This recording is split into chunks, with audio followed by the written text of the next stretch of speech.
tell you it's the book of the season. Tonight we are so very honored to welcome and celebrate the author of the scandal of the season, Sophie Gee.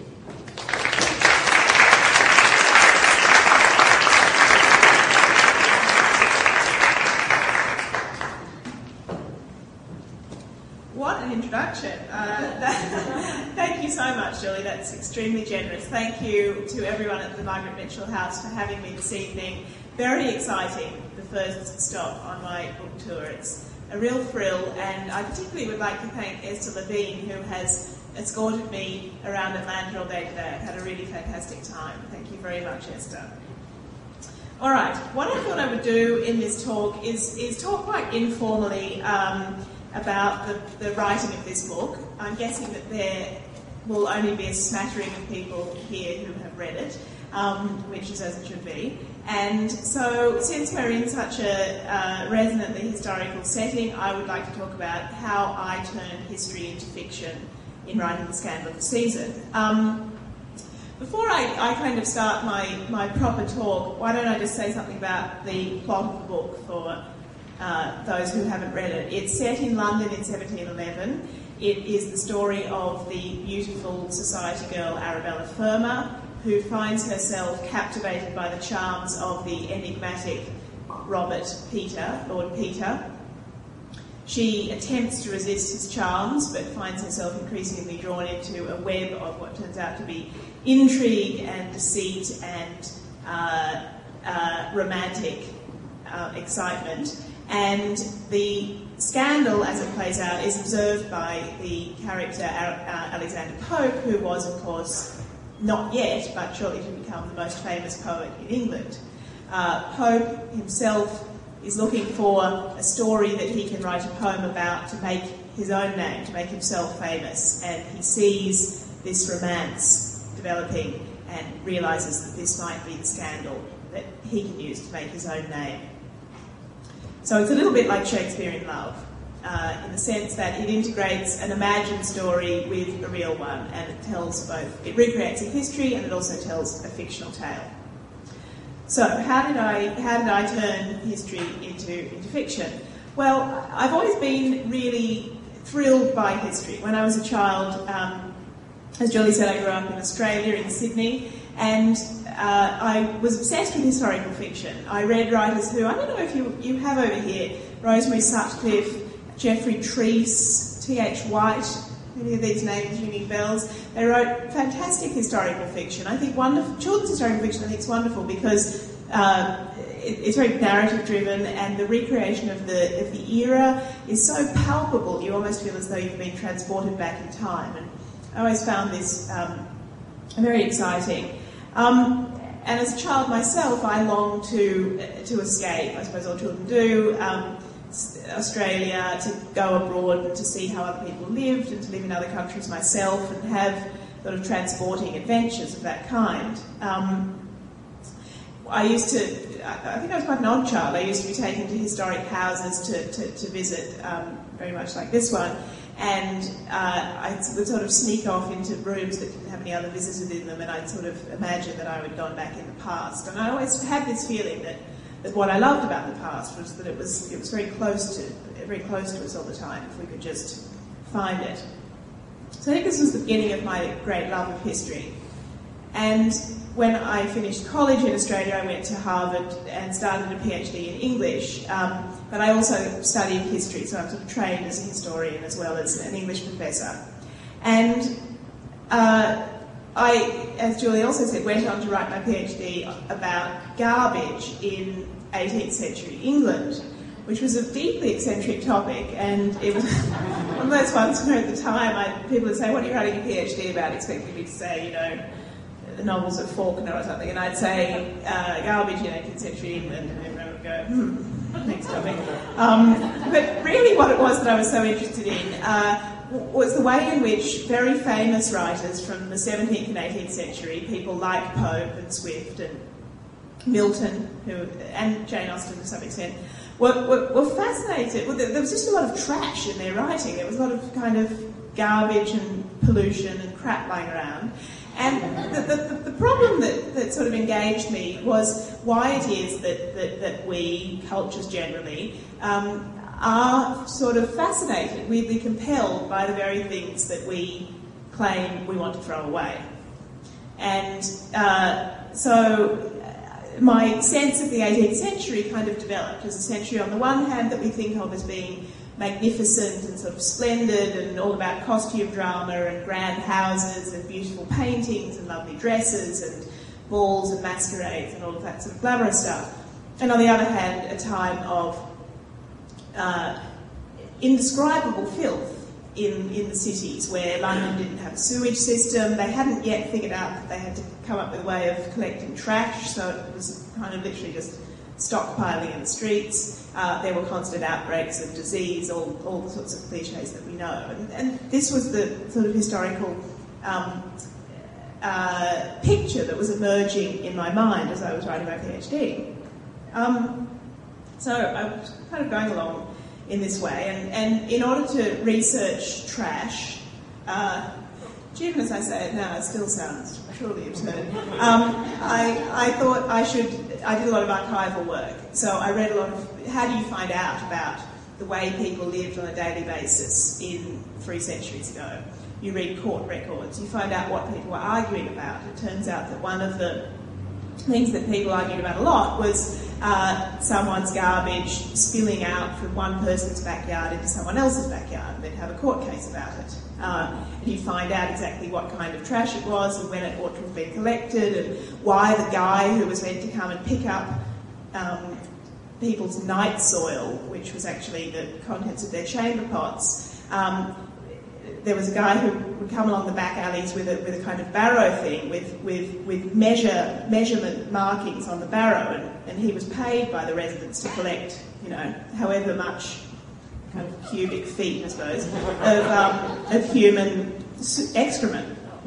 But it was not actually being removed, and so they discovered that the garbage guy had a kind of scam going on where he'd half fill up his cart with, straw or something, and then he'd put a kind of light layer of turds on the top of it, so that it looked as though he'd filled it up to the required mark, and then he'd kind of go away and go to the pub. And these are the kinds of things that emerged in the court records that I was reading. I read medical records, equally fascinating, completely disgusting, of course, the kind of things that these people thought would be a good idea. You might know this, but when women had children back then, particularly if you were very upper class, people were absolutely convinced that it was imperative that neither mother nor baby should be exposed to fresh air for almost a week after the baby was born. So the woman would be enclosed in a darkened chamber, left wrapped in the sheets and blankets that she had given birth in, and the baby was sort of swaddled in something similar, I think, and they just kind of sweat it out together for a week until someone would kind of come and rescue them. And presumably if you could survive that, you could survive anything. So I read that kind of stuff.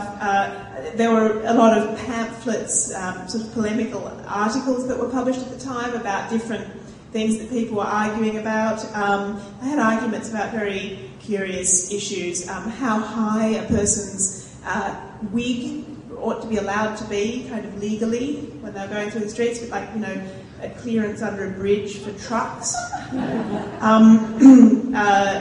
Things like, what time pubs should be open, what time people should eat their dinner. This was a hot topic of debate in the 18th century. It was felt that the fashionable rich were pushing the dinner hour back and back to an unfeasibly late time of day. In the early 18th century, people ate their dinner, which was really lunch, at noon, but fashionable wealthy people started eating it at 1 o'clock in the afternoon, then 2, and then 3, and then 4, and everyone got very upset about this because people who really had to work couldn't wait until 4 o'clock to eat their dinner. So it was considered to be a kind of a piece of social snobbery that should be stamped out. So this was the kind of stuff that I was reading about, and I became increasingly involved in the world that I had discovered. And I remember one day when I was in Cambridge, in the library, I walked out for a cup of coffee, And it was probably, I think it was the 5th year of my PhD, so I'd nearly finished, I hasten to add. And I picked up a copy of the New York Times in Starbucks, and I was having a bit of a read of it.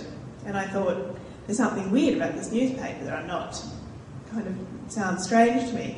And I realised that I had been reading so much 18th century prose that modern prose sounded strange to me. The New York Times sounded like it was out of date, and the period 1705 to 1729 seemed like that was where it was at. And it was kind of a magical moment in a way. I mean, it was a slightly scary moment, but it was sort of magical in the sense that I realised that you could recover history. You could make it so real to you that it felt more real than the present. And it seemed to me that was the great gift that scholarship had given me, that study had given me, and it made me really want to write a book that could kind of do the same thing for other people, but make it easy, make it fun. So I finished my PhD and I went to Princeton, where I got my first job, and I started thinking more and more about the kind of book I could write that would transform history in the way that I wanted it to. And the writer who I most love was and still is Jane Austen. I'm imagining that she has a few supporters in this room. And I think what I love about Austen is what everybody else loves about Austen. It's fantastically modern. It feels as contemporary as now, but we know it's not, so it's very romantic. It has wonderful sort of romance plots with the right kinds of people marrying one another, but it also has a sort of dark side that I've always found very interesting. And it lends itself extremely well to television adaptation, which you've got to love as well. So I was kind of looking for a story that would feel like a Jane Austen novel. And the material I was teaching is all written about 100 years before Austen was writing, when they actually didn't have novels. The novel was just coming into being at the beginning of the 18th century.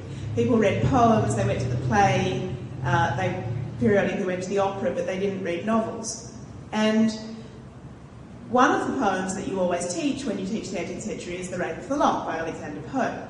And when I was an undergraduate, I remember, getting the Rape of the Lock lecture from my professor, who said, this is the funniest poem that's ever been written, it's a hilarious social satire, you're going to love it, blah, blah, blah. And I remember reading it and thinking, this is one of the dullest things I've ever read in my life.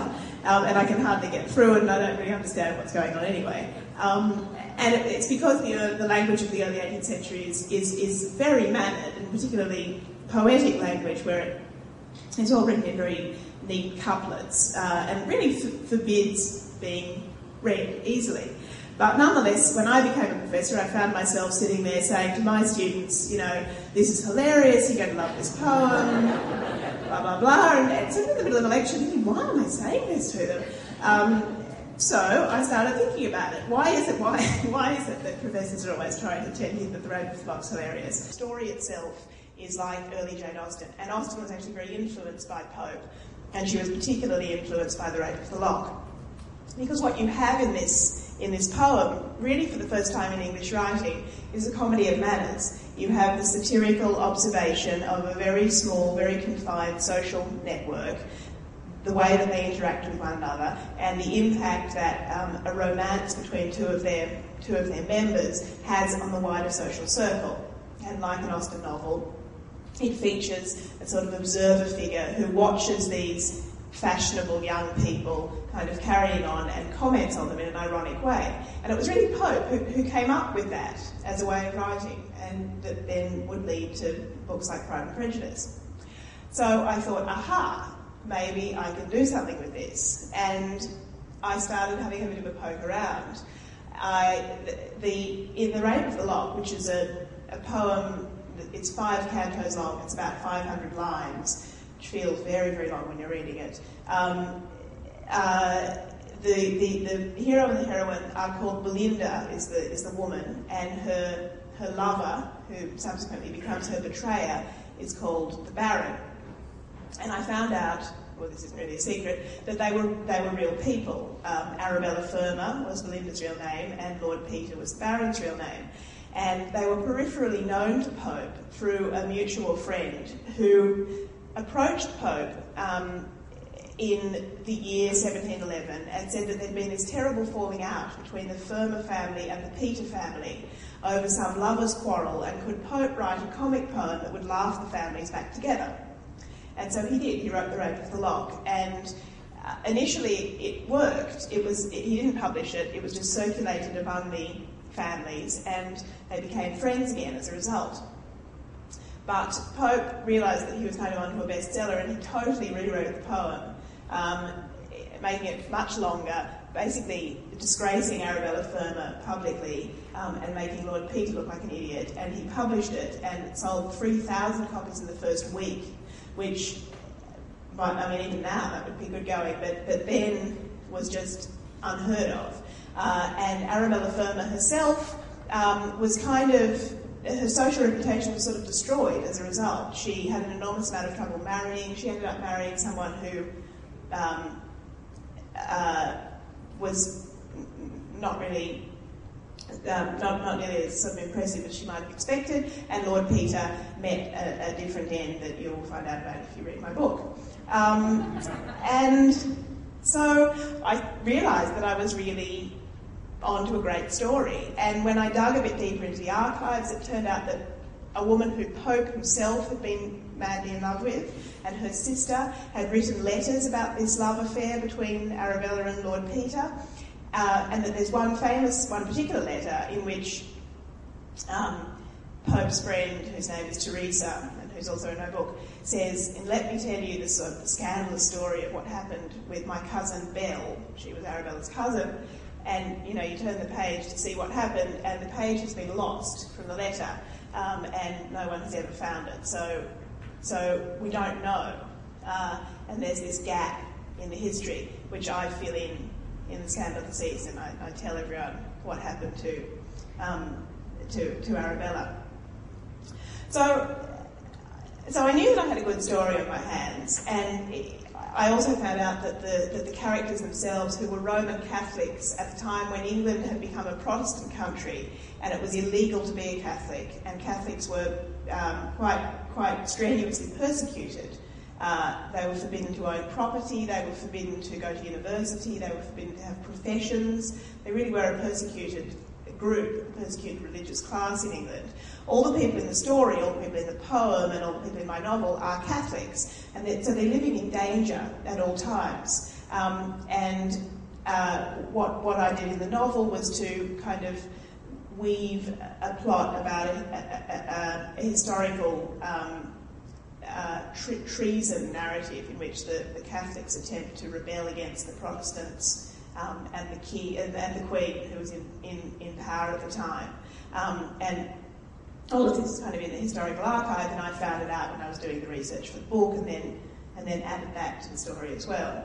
So it was really a very fascinating process coming to the tale that became the scandal of the season. But the problem that I had on my hands is, how could I turn all this kind of delicious historical material into compelling and page-turnable fiction? And what I wanted to do in the book, and I hope I succeeded in doing, was to make people realise that that the past is fascinating because it's different from the present, but it's also very much the same. And while I was writing the book, I tried to find kind of parallels to modern behaviour. So, for example, I was thinking, well, I want a scene where the hero and the heroine go on a date with one another. Would people have gone on dates in the 18th century? So I did a bit of reading around, and I found out that it actually was okay for a man and a woman to go to a restaurant together, unaccompanied, in the early 18th century, which was surprising to me. So then I had to find out, well, where were the restaurants and what would they have had to eat?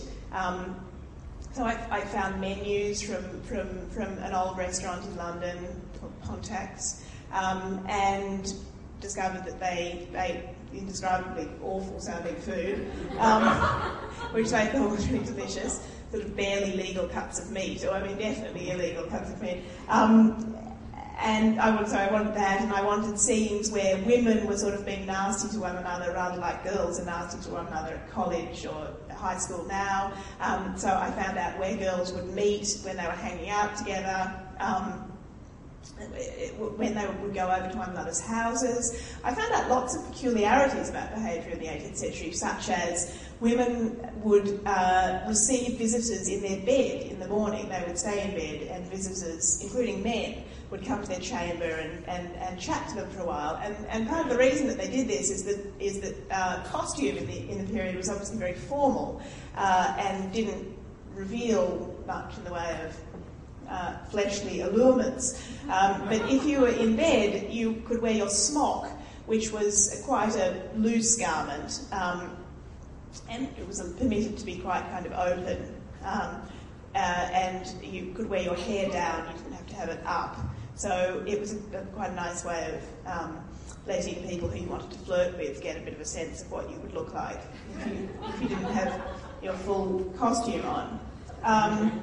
And so on. I found out that one of the other ways in which people achieved kind of social freedom in a period where there really wasn't very much social freedom was to go to masquerade balls, where people would wear really quite fantastically elaborate costumes, masks, but actually full regalia. I mean, there are descriptions of people going as bears, as Russian and Turkish princes, as fairies, as goblins, as monks, as friars, all these different things. And people would turn up, and you were allowed to kind of be whoever you wanted.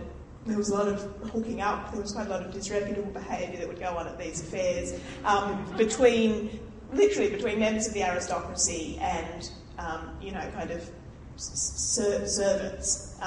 And it'd be kind of one night only. You could do whatever you want because everyone was wearing a mask. And of course, there would be plenty of times when you would know what the person who you wanted to meet was going to be dressed as, but because you were all wearing masks, you could kind of pretend that you didn't know who one another was, and you could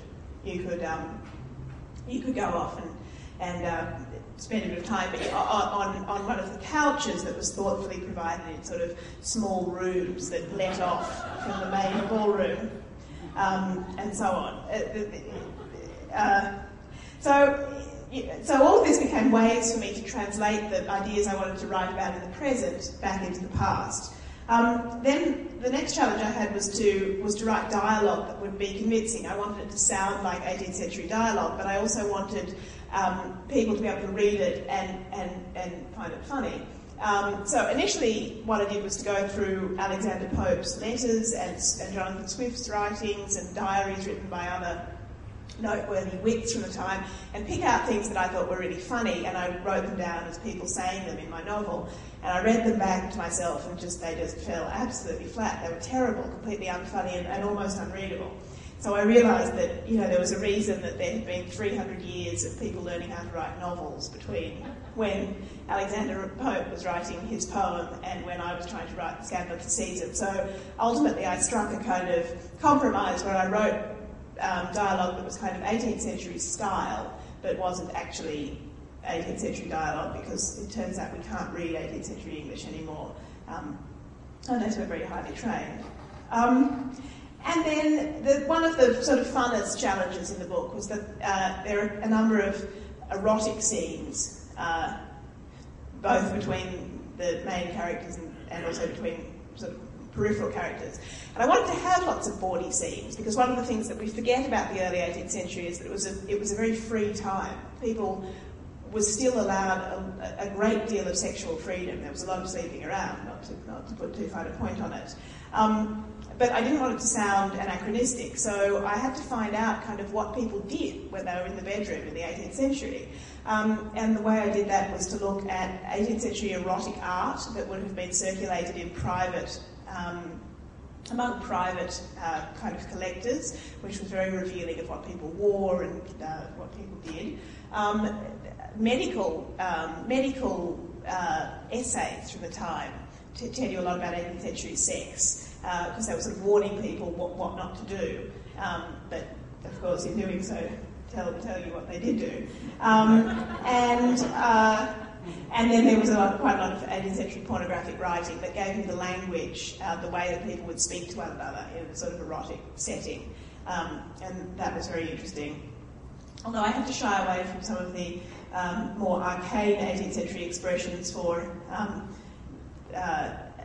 private parts, like, for example, many references to a man's engine, which I thought would just sound a little strange in my text.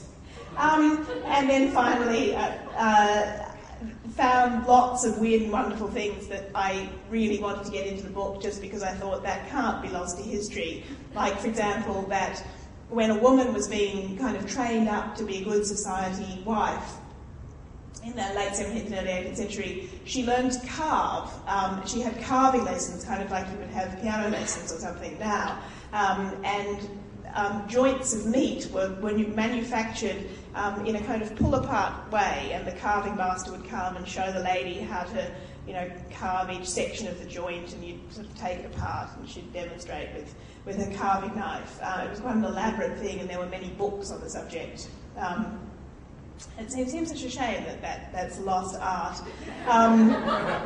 No one drank water, which I thought was really interesting. Only the most fashionable people were starting to import bottles of spa water, mineral water, from outlying spa towns in London, which would include places like Islington. If for anyone who knows London, that was considered, kind of the countryside back in the day. They drank small beer, it was called, which was a kind of, somewhat less alcoholic beer than we would drink now, but, nonetheless it packed quite a punch. And there's one theory about English culture, which you might have heard, namely that the reason the Enlightenment happened in the 18th century was that it was the century in which people started drinking coffee and spa water rather than beer and wine on all occasions, and it was actually the first time in history that everyone wasn't drunk all the time. And so they could make some important scientific breakthroughs that had thus far eluded them. So this was all the stuff that I found out, and ultimately what I wanted to do in this novel was to create a historical book that felt like a contemporary novel but happened to be set in the past. I wanted it to be a comedy of manners, like a Jane Austen novel, but I wanted it to be set 100 years earlier because of the very things, I suppose, that had first so fascinated me about history, namely the way in which things that are very beautiful and luxurious and splendid, and the things that history tries to preserve about itself, coexist with the things that history tries to forget about itself, namely its filth and its garbage and the unsavoury side of life. And that's, I guess, what I love about modern life, and I wanted to make it come together in a historical novel, and Pope's poem let me do that. So that's the end of my formal remarks. Depending a bit on the time situation, I could either read a very short passage from the book, just to give you a sense of how I did it all, or I could go straight to question Q&A. Julie, what's the time? If you read for just a few 5 minutes or something, then we can still ask the question. Yeah, okay. Why don't we do that? So I'm going to read you two short bits from the book. Both descriptions of what London was like at the time. This is from very early on when Arabella, the heroine, goes to the Royal Exchange, which is like the premier shopping mall in London, with her friend Teresa. They arrive, and their coach was dwarfed by the immense stone front of the building's facade, its high arcades and columns reaching skyward beside the great formal arch. The massive windows of the first floor stretched toward a noble balustrade, and high above the whole was the tiered clock tower, piercing the sky like the dome of a cathedral and chiming out the hour of noon across the city. Teresa swung the carriage door open as sound and smell assailed her forcefully. Here at last, in London, on a glorious morning, the whole visit stretching before her. She caught the jingle of the muffin man's bell as he pushed through the crowd with a tray of hot cakes. A heavy thump as bales of cloth were thrown down from a cart. The stamp of hooves on the muddy straw when the carriages stopped, steam hissing off the horses' backs. A constant shrill of whistles from messenger boys. She could smell chestnuts roasting and the acrid smoke of the braziers, the spice of warmed cider, the piercing stink of fresh dung. She stood on the step of the cab, her breath misting in the cold air as she took in the scene. Then she jumped down to the pavement, thrilled to be in town and determined to make the outing a success. And then, this is from the end of the novel, towards the end of the novel, a scene that I very much enjoyed writing because I read a description of how the fruit and vegetable growers who lived obviously just outside London would all get into their boats in the early morning and come down the Thames with their boats filled with fruit and vegetables, and people would go out to watch them coming down. It was like this kind of amazing procession. And Alexander Pope, the hero of the novel, and his friend Martha go out on the river one morning to watch it. The sweep of the river curved down towards the city, its banks sleek and gleaming in the morning light. The first sun upon the water made little tucked shadows between the waves, giving them an appearance of constant and brilliant animation. Along the embankment, the flanks of buildings shone like mirrors. Rows of summer trees, planted in twos and trimmed to salute the sun in one even line of green, softened the view, making the landscape into a pleasure garden that shimmered with fresh life. The sky was wide and clear, polished brightly by the sun's first warmth on its canopy. It seemed newly washed, refreshed with a delicious, lucid vapour. The blue was uninterrupted, save for a few sweet, scattered clouds that drifted lightly and daintily across the canvas of the scene. Coming out of the cool, shadowy streets to behold such a sight was exquisite. Their carriage soon jangled to a halt, and the pair jumped down, longing to be in one of the little craft drawn up on the shores to carry travellers and upon the water. Alexander handed Martha in and settled himself. Towards Greenwich, he told the lighterman, and they pushed off into the sparkling current. Around them the air moved so lightly, so gently, that it could scarcely be called a breeze, and yet it played upon their hands and faces as though it were the breath of summer herself, warming and cooling together, whispering of pleasure and of passing time. Their boat skipped along on water that was neither rough nor smooth, but ruffled into perfect liveliness. And the river was so full, it was as though the Thames's green banks, now overflowing with the bounty of summer, had poured forth their profusion of growth into the very barges as they passed. Boxes of lettuces, leeks, cucumbers and asparagus, onions and carrots and herbs and broad beans, cherries and strawberries and ripe melons, whose scent could almost be thought to infuse the balmy air like incense. There were flowers too, nodding their bright, erect heads to the sun, roses and sweet peas, nasturtiums, pinks and larkspurs, peonies full blown and stained with crimson dye, or tightly curled in soft, white-petalled globes. So I'll stop there. But that gives you a sense of the kinds of descriptions that I ended up coming up with. Thank you all very much.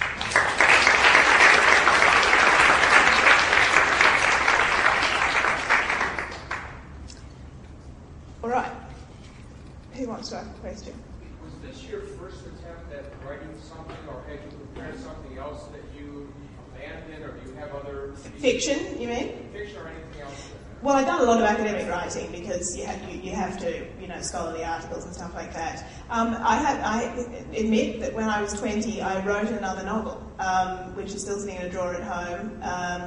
It's a coming-of-age number about an anonymous young woman who goes to university in Australia and falls madly in love with a cruel young man who breaks her heart. And at the end of the novel, she takes herself off to America. So it was a brilliant work of imagination and fiction. Amazing that no one published it, and surely just waiting to be discovered. Do you have any plans for it though? Not that book. I'm working on another book, also set in the 18th century. But I think As Clever as Clever, which was the name of the first book, will languish for some time, unpublished. Yeah. I have a question about the history of the time. I'm taking it that these were very well-to-do people. So how did that work if they were Catholic and they weren't allowed to own property, etc.? Yeah. Kind of everything. That's an excellent question. They were well-to-do people, and before the Reformation in England, before before England became a Protestant country, almost all of the wealth was held by Catholics. And the reason that the Protestant Reformation took place, and well, one of the reasons was that the Protestants were becoming more wealthy and they wanted to get a kind of share of the general goods. So a lot of Catholics lost all their money and wealth during the 16th and 17th centuries. The families in this book have managed to hold on to their money either because they're very influential families and so it hasn't been stripped from them, or very commonly because they would figure out ways of entailing it on distant Protestant relatives who would inherit it on their behalf. And then, they would kind of take it back. The government would frequently kind of turn a blind eye to the really major families because they kind of couldn't afford to lose them as important players in England. But it was a big issue, and part of the reason that these families are all very close to one another and why a falling out between two of the families, the Fermors and the Petres, was such a big deal, is that the Catholics were very conscious of their need to sort of hold on to their money and stay close, and the threat of losing it was always there. Yeah, and that's one of the themes that runs through the book.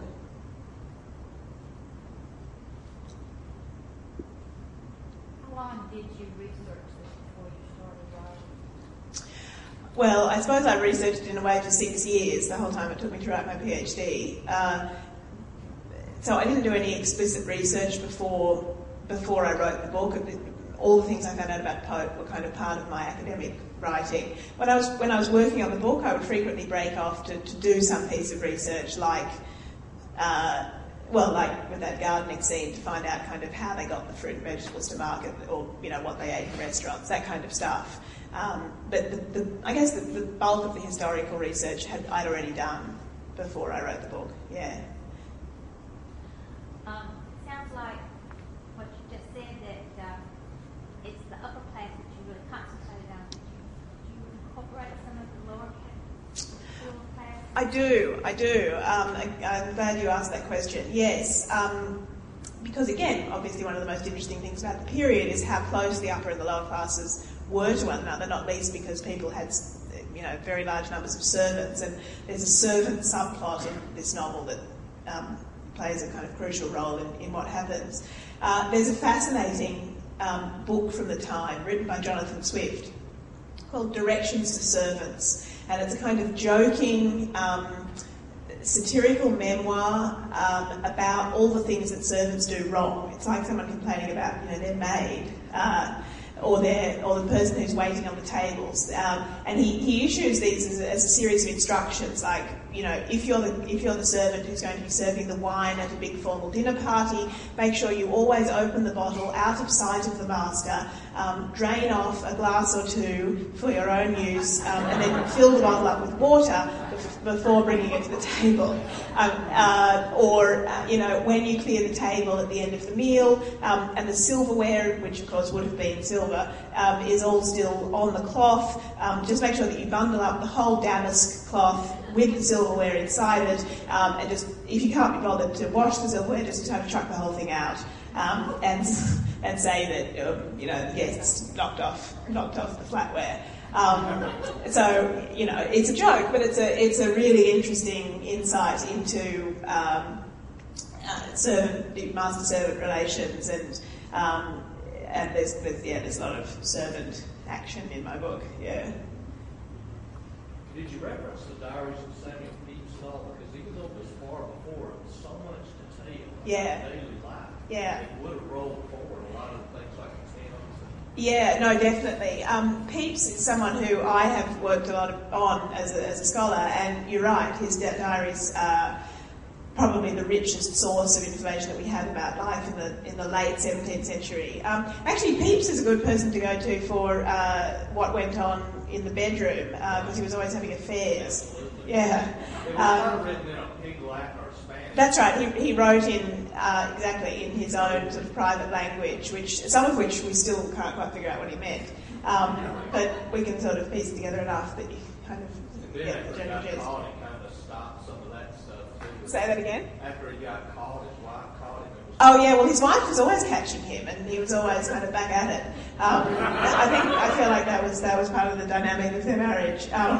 But thanks to his wife and Peeps, we have a wonderful record of a kind of well-to-do, up-and-coming man about town in the 1660s. And although my book is 50 years after that, there are definitely things about the behaviour at the time that, particularly that kind of thing, that are still importantly sort of relevant. Yeah, so I did use Peeps. Yeah. Have your students read your book, and what kind of reaction? They have, and they have read my book and have been very nice about it. They came to, I gave a reading in New York a couple of weeks ago, last week, and I read a scene that begins with, in which Arabella is first seduced by Lord Petre, the nobleman. And I'd read the scene before, but when I read it the previous time, I'd sort of stopped before the actual seduction takes place. And this time, because I had to read for a longer thing, I kind of just powered through.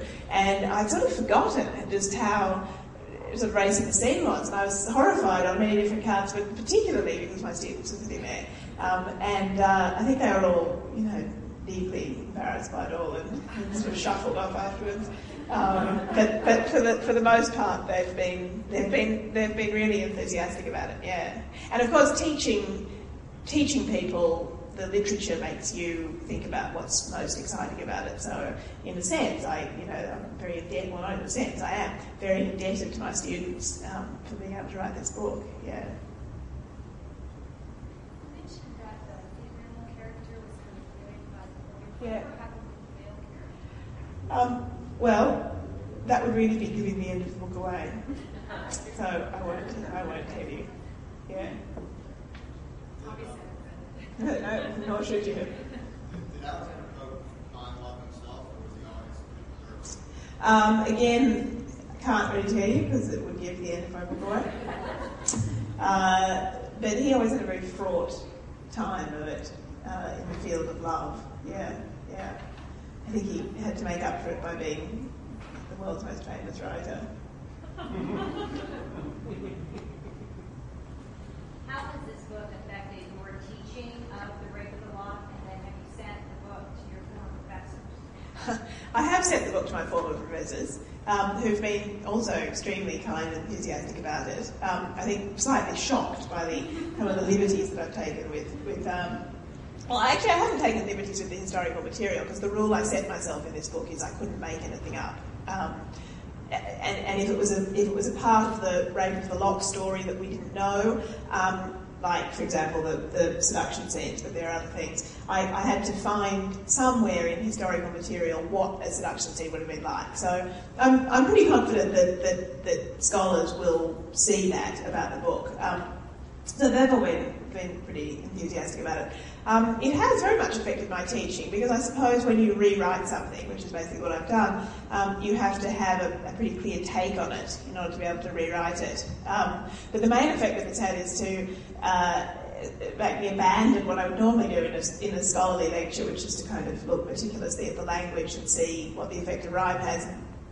Instead, sort of break off into long stories about what happened to Arabella when she was jilted by the Baron and how much money the guy she ultimately married had and so on.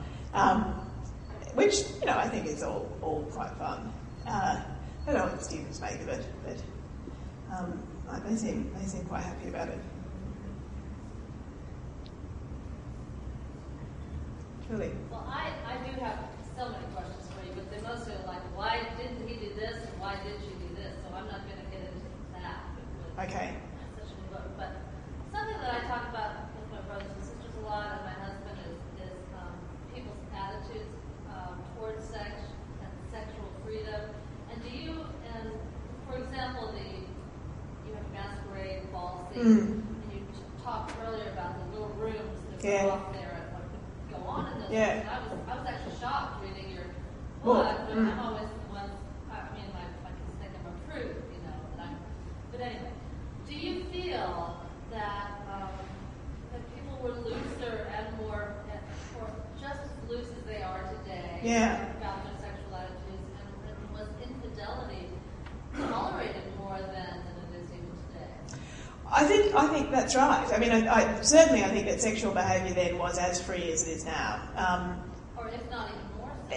Yeah, in some ways. I mean, if we're getting down to kind of nitty-gritty, I think kind of intercourse was less common because contraception was a big issue, but everything else, I think, was pretty much, fair game all the time, which made it a very enjoyable period to write in.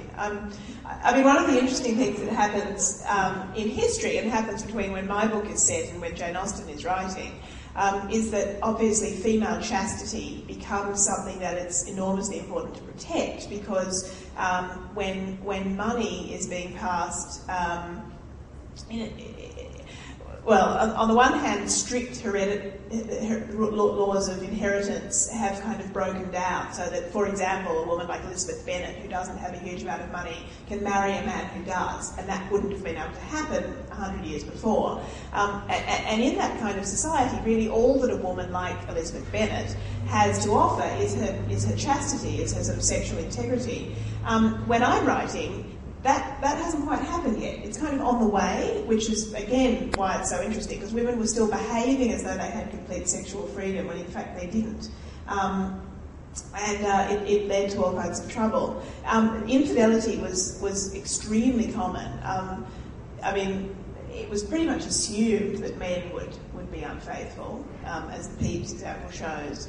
But what's interesting is that women were as well, and most early 18th century writing, particularly plays, depict both married and unmarried women being in full-blown affairs with other men. Yeah, so it's really not what we expect from having watched kind of costume drama. Yeah. And yet, illegitimate children, I think, were much more a difficult issue. They were a big issue. Again, there's a bit of a subplot about an illegitimate child in this book. Yes, because in an extreme example, noblemen would father illegitimate children who would then be quite interested in getting a slice of the money.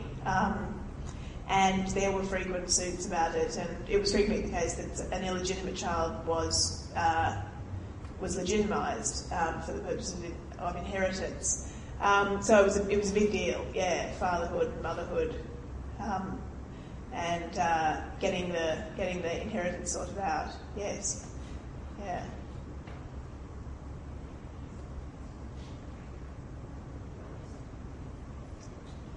Should we? I think that's it. Wrap it I up? also forgot to say that it was American Intercontinental University student volunteers taping tonight, students taping, so I'm sorry that I didn't say that as they're doing the webcast. Thank you. And we should give them an applause.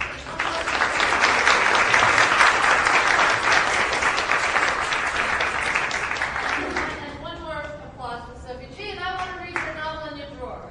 Oh, no you don't. Thank you all very much.